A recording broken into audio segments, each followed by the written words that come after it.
Le paysage Vazimbe alors commence par les bas-fonds. Ils pratiquent l'agriculture mais non pas le riz. Et avec l'arrivée d'autres migrants, le paysage se transforme. Parce qu'il y a de nouveaux venus qui arrivent. Et l'arrivée de ces nouveaux venus entraîne une période d'insécurité ou de conflit. Et cette période, l'arrivée de ces migrants pousse les Vazimbes à former ce qu'on appelle les mandes. Ils se protègent par des mandes. Les mandes, ce sont des murettes en pierre sèche qui servent aux Vazimbes de se protéger des Mirnes, mais surtout de limiter leur territoire.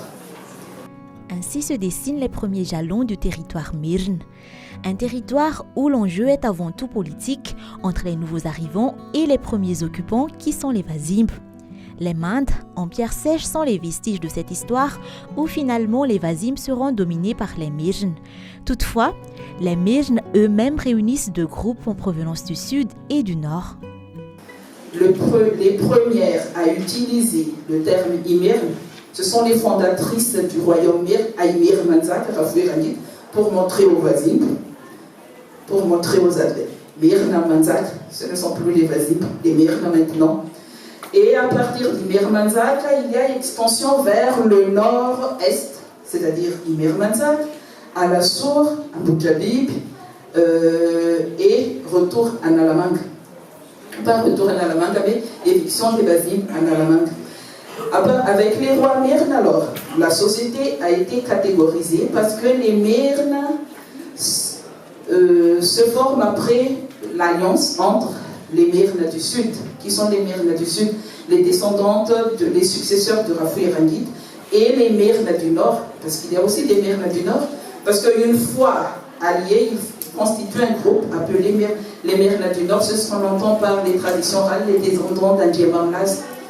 Certains du Fatim Mananar, Yandjepama, qui a Kazundan, jusqu'en dessous. Eux, ils s'identifient comme Zafman. Et Andjemamlas, Zabé, leurs ancêtres, étaient parmi les premiers occupants de cette partie-là. Les rois Mirne, alors les souverains Mirne, sont issus de l'alliance entre ces deux groupes. Ceux qui ne sont pas dans le groupe restent dans la phase Vazimbe. Alors débute la hiérarchisation de la société Mirne. Il y a nécessité de pacifier le royaume, surtout en période de succession, et pourtant, au cours de l'histoire, ne manqueront pas les bains de sang. Très vite, le besoin d'assurer la subsistance de la population conduit à l'apparition des souverains hydrauliciens qui vont donner naissance aux rizières étendues de l'Imirne grâce à d'immenses travaux d'assèchement des marais, d'aménagement de digues et de construction de canaux. Il y a une extension vers le nord-est et on commence à faire, on a parlé de construction politique, à hiérarchiser les groupes. Pourquoi hiérarchiser le groupe ? C'est pour assurer une pérennité au pouvoir, la succession au pouvoir. Et cette hiérarchisation du groupe est aussi suivie par la territorialisation du groupe. Et à partir de là commence le Douvlez-vous. À partir de Ralamb a d'abord catégorisé les membres de sa famille pour une succession arrangée et pacifique. Mais après, plus tard, nous allons voir que l'hiérarchisation du groupe ne suffisait pas. Pourquoi ? Parce que le nombre de la population, le nombre des sujets augmente. Et c'est devenu une obligation pour les souverains d'assurer une existence économique à ces sujets. Et à partir de là commence ce qu'on entend par les rois hydrauliciens, c'est-à-dire le début des travaux d'aménagement à partir du règne d'Andjenzak. Et les premiers travaux d'aménagement commencent à Akadbaouk.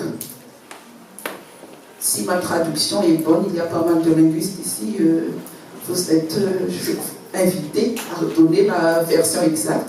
Akadbaouk, ou la fossée du peuple. C'est-à-dire pour montrer l'intérêt au cas où quelqu'un ne veut pas participer. Et c'est aussi, ça fait partie du fanpoul, la corvée. La corvée qui fait partie des obligations des sujets du roi. Andjenzak alors commence à creuser un Kadbaro et ses successeurs. Entre Ndjianzak et Ndjinapunir, il y a à peu près 4 souverains. Ses successeurs ont comme objectif d'étendre les rizières de Tananarive. Vous voyez ce qu'on va trouver, ces rizières. Alors, c'est ce qu'on entend par l'aménagement du marais, d'abord, de Betsempatach. Ces rizières vont permettre l'expansion et les conquêtes Mirn jusqu'à la mort d'Andjia Masnaval. Alors débute une période d'insécurité marquée sur le paysage par les villages à Hadvour, c'est-à-dire entourés de fossés. Les fossés jouent aussi le rôle de régulateur du niveau des eaux et de pièges à gibier. Tous ces travaux ont entraîné l'expansion territoriale du royaume Mirn, parce qu'à la veille du XVIIIe siècle, le royaume Mirn touche tout près de l'Ankara, le royaume Mirn d'Andjia Masnaval. Et c'est parmi... le royaume n'a pas accès à la mer, mais c'est parmi... ce sont des royaumes qui sont déjà visités ou connus par des étrangers. Et avec le développement de la traite, le problème de la succession au XVIIIe siècle, parce qu'après la mort du roi Andjia Masnaval, il y a une insécurité. Et qu'est-ce que l'insécurité a à voir avec le patrimoine? L'insécurité entraîne l'apparition de ce qu'on entend par les villages à fossés, Yadvour. Les Yadvour apparaissent vers le début du XVIIIe siècle. Pourquoi faire? Il y a des villages qui sont dotés de plusieurs Yadvour. Et ces Yadvour permettent de contenir l'eau. Le problème, quand on parle de Tananarive, on parle d'Oué. Le problème ici, c'est depuis le XVIe siècle, depuis même pas le XVIe siècle, depuis le XVe, c'est le problème d'aménagement ou de l'approvisionnement en eau. Alors, les fossés servent à contenir l'eau, à protéger les habitants, mais aussi, pendant la période sèche, à piéger les animaux sauvages. Avec l'avènement d'Oumalah Bemas, le royaume, morcelé après la disparition d'Andjia Masnaval, va s'articuler autour de 2 lieux, Amboimang et Antananarivo. Le pouvoir politique va s'organiser autour d'Antananarivo, tandis que le pouvoir religieux restera la prérogative de la colline bleue. La société sera dès lors régie par les Tavarajan, le bras armé du roi légendaire Andjianampun Mirn. Mais le problème, à cause du partage du royaume entre les héritiers d'Andjia Masnaval, le royaume est de nouveau morcelé. Les Mirn et Fatou ont été partagés. Et à ce moment-là, il faut attendre le règne d'Andjianampun Mirn, notre 3e partie, en 1787.